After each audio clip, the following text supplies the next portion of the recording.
ଏକ ଗ୍ରାମରେ ରଘୁ ନାମକ କୃଷକ ରହୁଥିଲା। ସେ ବହୁତ ଗରିବ ଥିଲା। ପରିଶ୍ରମ କରି ଯାହା ରୋଜଗାର କରେ ତାହା ନିତିଦିନିଆ ଖର୍ଚ୍ଚରେ ଚାଲିଯାଏ।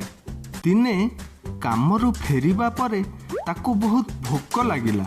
ଓହୋ, ଆଜି ରାତିରେ ମୁଁ କ'ଣ ଖାଇବି? ଠିକ୍ ଏହି ସମୟରେ ତା ଘର ପାଖରେ ଏକ କୁକୁଡ଼ା ଦେଖିଲା। ଏ କୁକୁଡ଼ା ତ ମୋ ପାଇଁ ବହୁତ ବଢ଼ିଆ ହେବ।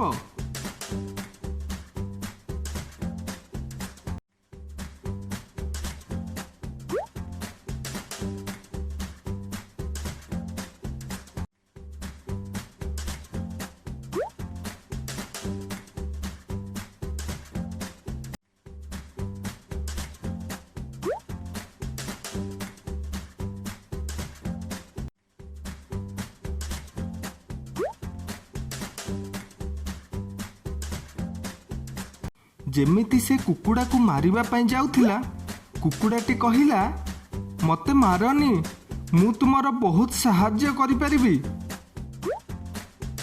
ତୁ ମୋର କେମିତି ସାହାଯ୍ୟ କରିବୁ? ମୁଁ ପ୍ରତ୍ୟେକ ଦିନ ଗୋଟେ ସୁନା ଅଣ୍ଡା ଦେବି। ଠିକ୍ ଅଛି, ମୁଁ ତତେ ମାରିବିନି।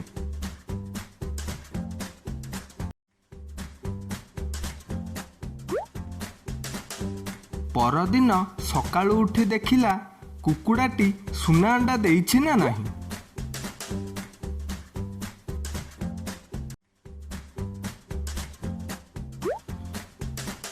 ଆରେ, ଏ ତ ସତରେ ସୁନା ଅଣ୍ଡା।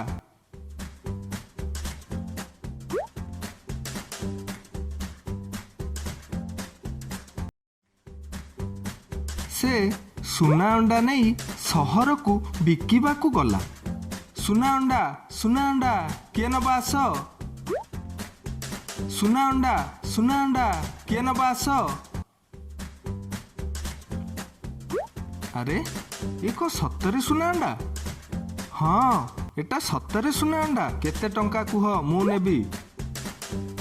କୃଷକଟି ସୁନା ଅଣ୍ଡା ବିକି ଘରକୁ ଫେରିଲା। ପରଦିନ ଉଠି ଦେଖିବାକୁ ଗଲା, ଦେଖିଲା ଆଉ ଏକ ସୁନା ଅଣ୍ଡା।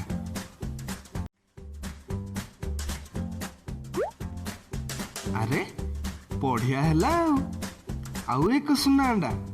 ମୁଁ ଏହି ଅଣ୍ଡାକୁ ବିକିବି ଆଜି।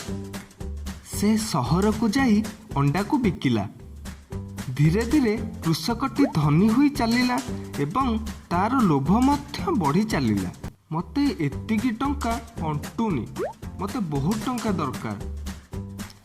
ସେ ଭାବିବାକୁ ଲାଗିଲା, ମୁଁ ସେ କୁକୁଡ଼ାଟିକୁ ମାରିଦେବି, ତା ପେଟରେ ଯେତେ ସୁନା ଅଣ୍ଡା ଥିବ ନେଇଯିବି। କୃଷକଟି କୁକୁଡ଼ାକୁ ମାରିଦେଲା।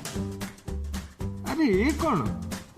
କୁକୁଡ଼ା ପେଟରେ ତ କୌଣସି ବି ସୁନା ଅଣ୍ଡା ନାହିଁ।